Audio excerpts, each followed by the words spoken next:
안녕하십니까. 많이들 기다리셨죠? 죄송합니다.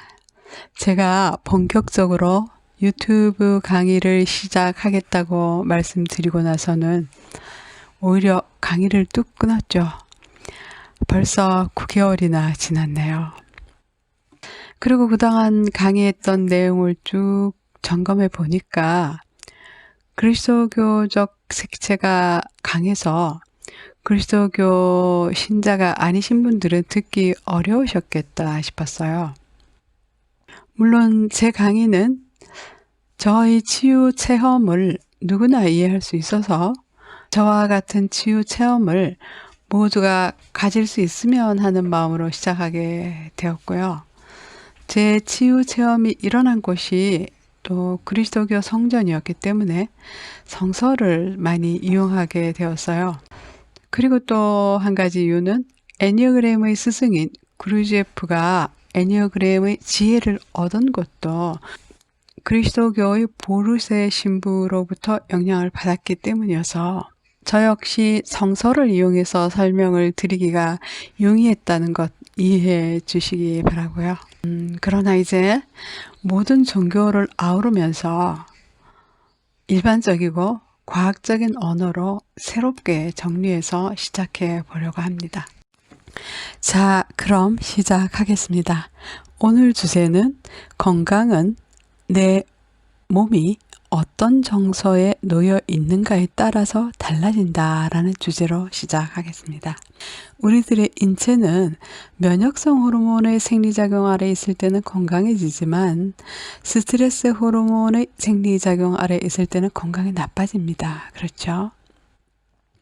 그런데 면역성 호르몬이라든가 스트레스 호르몬은 나의 몸이 어떤 정서 안에 있는가에 따라 방출이 됩니다. 예를 들면요, 나의 마음이 고요하고 평온해질 때는 나의 몸도 고요하고 평온한 정서 안에 있게 되죠. 그럴 때 나의 몸은 세로토닌이라는 면역성 호르몬을 방출시켜서 나의 몸을 건강하게 만들어줍니다. 그러나 나의 마음이 스트레스를 받아서 나의 몸이 부정적 정서 안에 놓여 있을 때는 어김없이 나의 몸은 스트레스 호르몬을 방출시켜서 질병을 앓게 만듭니다. 자, 구체적으로 설명을 드려보면요. 우리가 어떤 스트레스에 노출이 될 때 우리들의 뇌는요. 스트레스에 맞춰 싸울 것인가? 아니면 지금은 힘이 모자라니까 힘을 모아서 나중에 싸울 것인가를 결정을 합니다. 그리고 지금 맞서 싸워야 한다고 생각할 때는 노르아드레날린이라는 스트레스 호르몬을 방출시킵니다. 노르아드레날린이라는 스트레스 호르몬의 역할은 맞서 싸울 에너지를 생성해야 되겠죠. 그래서 심장 근육의 산소 요구도를 증가시키죠. 그렇기 때문에 혈압이 또 상승하게 돼요. 그리고 또 혈류가 다 심장으로 향하게 해야 하니까 소화관의 혈류는 감소시켜요. 그래서 체한 느낌이 들죠. 그래서 우리가 스트레스를 받으면 소화가 되지 않는 것이죠. 그리고 또 혈관벽의 혈전이 증가하게 되죠. 그래서 혈액이 응고가 되고 그렇기 때문에 뇌졸중이 발생하게 되죠. 심근경색, 부정맥, 심실세동 이러한 돌연사의 위험에도 빠지게 되죠. 자, 지금까지 열거한 내용이 노르아드레날린 호르몬의 역할이고요. 그런데 지금은 힘이 모자라니까 힘을 모아서 나중에 싸워야 되겠다라고 결정을 할 때는 코티솔이라는 호르몬이 방출됩니다. 그러면 코티솔이라는 스트레스 호르몬의 역할은 에너지를 모아야 하니까 에너지를 보존해야겠죠. 그래서 에너지를 보존하는 순기능이 있을 수 있어요. 그런데 급작스럽고 지속적인 스트레스에 놓이게 되면 그렇게 되면 문제가 생기겠죠. 그죠? 자, 코티솔 호르몬의 역할은 어떤 것인가 하면 당을 만들어내는 작용을 해요. 힘을 만들어야 되니까. 그런데 힘은 또 모아야 하니까 포도당의 이용은 억제를 해요. 그래서 혈당을 높이게 되죠. 그래서 당뇨병이 발생하는 것이죠. 그리고 해마의 시온세포를 파괴시켜가지고 기억력이 정화돼요. 그리고 또 배의 지방을 축적시켜요. 왜냐하면 때가 돼서 힘을 쓰려 그러면 배에서 빨리 꺼내쓸 수 있다고 생각하는 거죠. 그래서 복부 비만이 되도록 합니다. 그래서 아무리 운동을 한다 하더라도 우리가 계속되는 스트레스에 노출되면 복부 비만이 될 수 있는 것이죠. 그리고 또 지방 분해 촉진 작용으로 혈중 콜레스테롤을 증가시켜요. 그래서 동맥경화증을 유발하게 되죠. 우리 몸에 발생하는 암세포를 잡아먹는 내추럴 킬러 세포 발생을 또 억제를 해요. 그래서 암세포가 또 증식되도록 해요. 자, 이처럼 코티솔 호르몬의 역할이 정말 우리를 질병으로 몰고 가게 되는 것이죠. 자, 이처럼 우리들의 몸이 어떤 정서 안에 놓이는가에 따라서 건강해지기도 하고 질병에 노출되기도 합니다. 자, 그런데 우리들의 몸이 어떤 정서에 놓이게 되는가는 우리들의 마음에 따른 것이죠. 그런데 우리의 마음은 어디서부터 오는 것이죠? 내가 현실을 어떻게 인식하는가에 따라 달라지죠. 내가 현실을 긍정적이고 밝게 해석하면 면역성 호르몬이 방출이 되고, 우리가 현실을 부정적으로 해석하게 되면 스트레스 호르몬이 방출되는 것이죠. 그래서 결국은 인식에 따른 건강일 수 있겠죠, 그죠? 그 인식이 잘못된 해석으로부터 온 인식이라 할지라도 그 잘못된 인식에 따른 부정적 정서를 가지게 되고, 그 부정적 정서에 의해서 분비되는 스트레스 호르몬의 생리작용 아래서 우리의 신체 조직은 망가지게 되는 것이죠. 왜냐하면 면역계가 손상이 되니까요. 그렇게 질병이 발생하게 되는 것이죠. 그래서 그 일례를 적은 일화를 읽어드리는 것으로 오늘 강의는 마칠까 합니다. 제가 지금 읽어드릴 내용은 하버드 의대의 심장내과에서 연구원으로 있었던 어느 레지던트가 겪었던 일화입니다. 자, 읽어드리겠습니다. 그 당시 내가 경험한 내용은 지금까지도 전율을 불러일으킬 정도로 심각한 것이었다.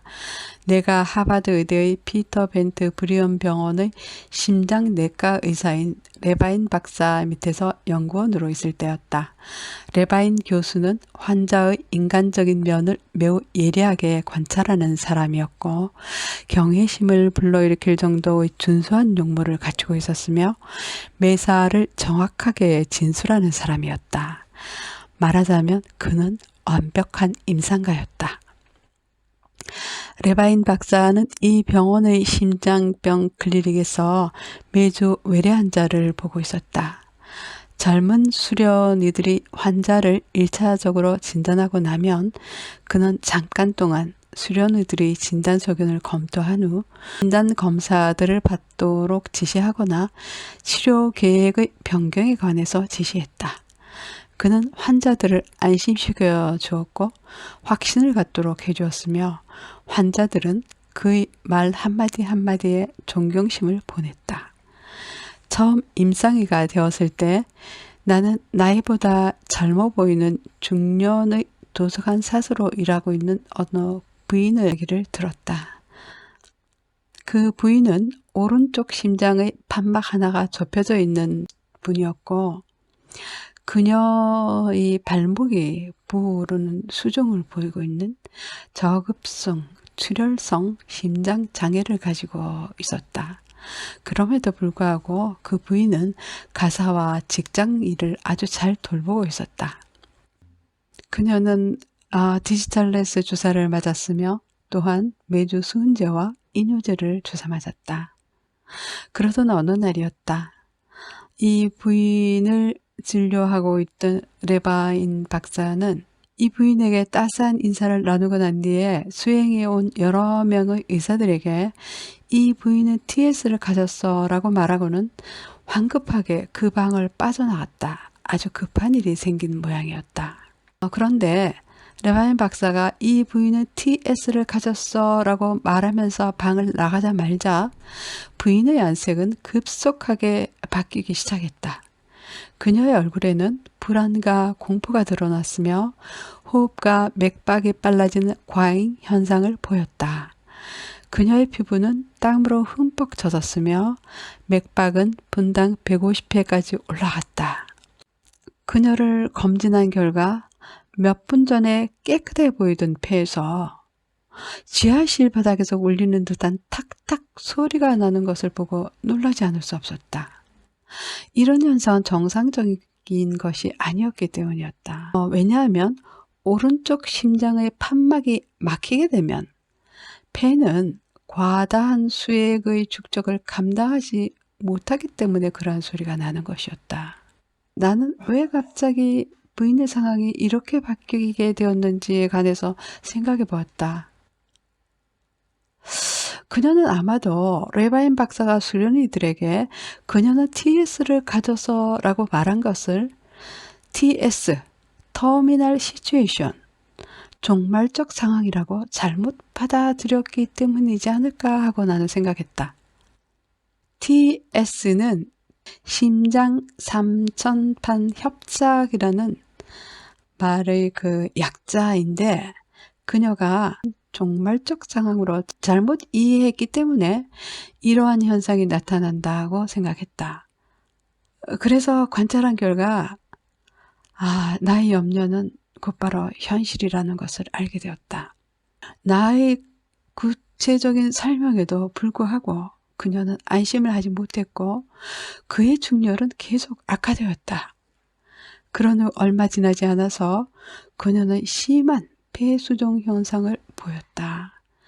제후의 수단으로 적용했던 방법들도 충혈성 거품을 되돌려 놓을 수가 없었다.